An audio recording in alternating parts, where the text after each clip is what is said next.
నేనొచ్చేసిన ట్రింగ్ ట్రింగ్. ఇవాళ ముచ్చట ఏందంటే పెసరపప్పు టమాటా ఎట్లా చేయాలో చూద్దాం.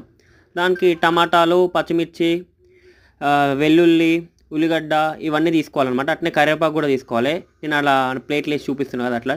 టమాటాలు, పచ్చిమిర్చిలు ఇవన్నీ కట్ చేసుకోవాలి. ఎల్లిపాయలేమో లాస్ట్కి దంచి పోపులు వేసుకోవాలన్నమాట. టమాటాలు కట్ చేసిన తర్వాత పప్పు మంచిగా కడగాలన్నమాట. అట్లా కడిగిన తర్వాత టమాటాలు వేయాలి, వాటర్ పోయాలి. ఒక కప్పుకి 3 కప్పుల వాటర్ పోయాలి. పసుపు వేయాలి, పచ్చిమిర్చి వేయాలి, నూనె కొంచెం పోయాలి. పోసిన తర్వాత ఇక దాన్ని మూత పెట్టాలి. మూత పెట్టే కంటే ముందు మన చింతపండు కూడా వేయాలి. ఎందుకంటే కొంచెం పుల్లగా ఉంటే మంచిగా ఉంటుంది కదా, అట్లని వేసుకోవాలన్నమాట. ఉల్లిగడ్డలు వేసేసేయాలి. ఉల్లిగడ్డలు వేసిన తర్వాత మంచిగా మూత పెట్టాలన్నమాట.